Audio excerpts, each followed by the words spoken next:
নমস্কার বন্ধুরা, কেমন আছেন সবাই? গণেশ গীতিকা চ্যানেলে সকলকে স্বাগত জানাই। এখন আমরা বেরিয়েছি বোনের বাড়ি যাওয়ার জন্যে। তো সামনেই এই যে একটা শিব ঠাকুরের মন্দির এলো, ভারী সুন্দর, একদিন নিয়ে আসবো আপনাদেরকে। তো যাই হোক, এই যে এখন আমরা যাচ্ছি বোনের বাড়ি, সব থেকে প্রিয় জায়গা আমার এটা। তো এখন একটা চাউমিনের দোকানে দাঁড়িয়েছি, আর দেশের এই ফাস্ট ফুডগুলো খেতে আমার ভীষণ ভালো লাগে। চাউমিন, পকোড়া, এগরোল, তো ভীষণ মানে পছন্দের একটা খাবার।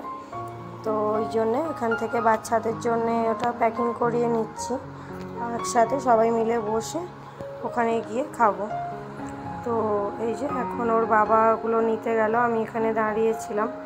তো এখন মেয়েরাও খুব বলছে যে মাসির বাড়ি যাচ্ছি, আর তো কয়দিন বাদেই চলে যাব। তো ওদেরও মনটা খারাপ যে এখন আর কটা দিনই রয়ে গেছে, কারণ এখন এবার ওদের স্কুল খুলে যাবে। যেহেতু ওদের গরমের ছুটিটা একটু এদিকটা মানে এই টাইমটা করেই হয়, কারণ মে মাস আর জুন মাস 2 মাস মিলে ওদের পুরো গরমটাই ছুটি থাকে। তো এখন এই যে জুলাই মাসের অর্ধেক করেই স্কুলটা খোলে। তো এখন এই যে আমাদের সব কিছু নেওয়া হয়ে গেছে। তো এই যে চলুন এখন বোনের বাড়ি যাই। তো এসেছি তো অনেক দিনই হয়ে গেল দেশেতে, এবার ফেরার পালা। তো আর কয়েকটা দিনই রয়ে গেছে, ওই জন্যে মন খারাপ। তো আজকে ভাবলাম যে যাই, বোনের বাড়ি থেকে ঘুরে আসি। আর তো যেতে পারবো না, কারণ ব্যাগ ট্যাগ গুছোনো রয়েছে। তো সেগুলো সব গুছোনো বাকি এখনও।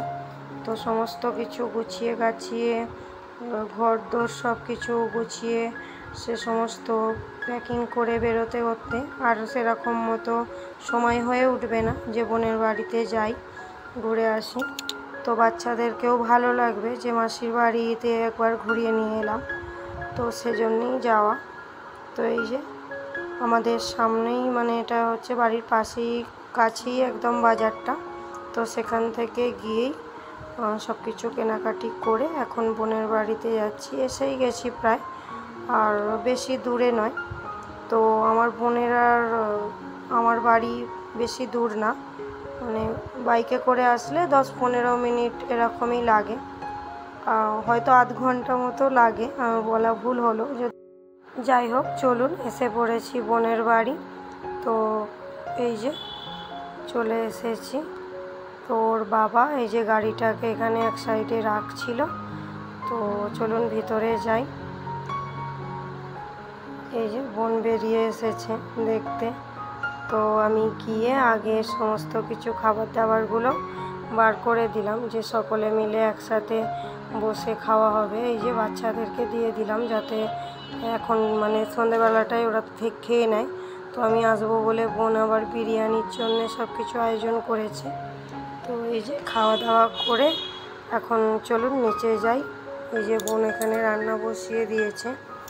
তো দু বোনে একসাথে গল্প করছিলাম যে কয়েকটা দিন রয়ে গেছে, তো এবার তো চলে যাব। তো তোরা কবে ওখানে ঘুরতে যাবি, কী এ সমস্ত কথাবার্তা বলা হচ্ছিল। যে পিছনের বছর গিয়েছিল, তখন তো আর ভিডিও করতাম না, তো নানান জায়গাতেই ঘুরতে যাওয়া হয়। তো এই যে কথা বলতে বলতে ও সমস্ত কিছু কাটাকুটি করে সবজিগুলো রেডি করে নিয়েছিল। এখানে আলুটাও ভাজা হয়ে গিয়েছে অর্ধেক কটা। তো যেহেতু বিরিয়ানি, আর বিরিয়ানিতে সবথেকে মেন জিনিস হচ্ছে আলু। তো আলুটা খেতে বেশিই ভালো লাগে। তো জানি না কার কার এরকম আমার মতো আলু খেতে বেশি ভালো লাগে। তো এই যে বোন রান্না করছে, আর ও রান্নাটা এত সুন্দর করে যে কি বলবো, মানে খুব সুন্দর রান্না করে। যে কোনো রান্নাই বলুন, ও একসঙ্গে অনেকগুলো লোকেরই রান্না করতে পারে। কোনো ছোটোখাটো অনুষ্ঠান হলে ও একাই 50-60 জনের মতো রান্না ও একাই করে নিতে পারবে। তো আমি তো সেরকম মতো ভালোভাবে রান্না করতে পারি না, তবে যেটুকু হয় সেটুকু নিজেদের মতন করে নিই আর কি। তো যাই হোক, এই যে কথা বলতে বলতে রান্নাটা অনেকটাই এগিয়ে গিয়েছে। তো ভালো করে মশলাটা কষিয়ে নিয়ে এখন এই যে মাংসটাকে ওর মধ্যে দিয়ে কষছে। তো অনেক দিনই তো এসেছি, তো বোন এই জন্যে বলছিল যে আর দুদিন থাকলে তাহলে তো রথটা দেখেই যেতে পারতিস। বাচ্চাগুলোরও ভারী আনন্দ হতো, কারণ যেহেতু এখানে এসব কিছু হয় না ওখানে, তো সেই জন্যে রথ কী জিনিস এখানের লোক সেরকম জানে না, মানে আমরা যেখানে থাকি। তো সেই জন্যই বোন বলছিল আর কি, যে থাকলে বাচ্চারা রথটাও দেখতে পেত। কিন্তু কি করব, স্কুল তো খুলে যাবে বাচ্চাদের, আর স্কুল খুলে যাওয়ার 1 মাস বাদেই ওদের পরীক্ষা শুরু হবে। আপনারা তো জানেনই যে একটা ঘর থেকে আর একটা ঘরে আমরা শিফট হয়েছি, তো সেখানে ফের টিউশনের ম্যাডাম খুঁজতে হবে।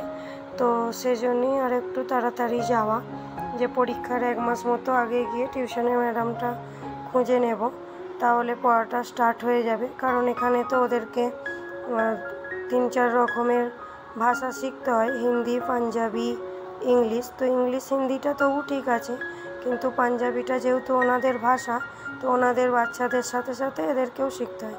তো যাই হোক, চলুন, এই যে রান্নাবান্না হয়ে গিয়েছিল, খাওয়া দাওয়া সেরে এখন এই যে আমরা 2 বোনে বেরিয়েছি। তো গল্প করতে করতে এই যে চলে এসেছি। ওর বাবা গাড়িটা নিয়ে এখানে দাঁড়িয়েছিল। তো বোন বলছে যে ফের কবে আসবি, ফের কবে দেখা হবে। তো যাই হোক, টিকিটটা হলে আগেই বলবি, আমি হাওড়ায় কিংবা বর্ধমানে তুলতে যাব। তো যাই হোক, চলুন, আজকের মতো ভিডিওটা এই পর্যন্তই। সবাই ভালো থাকবেন, সুস্থ থাকবেন, দেখা হচ্ছে পরের একটি ভিডিওতে।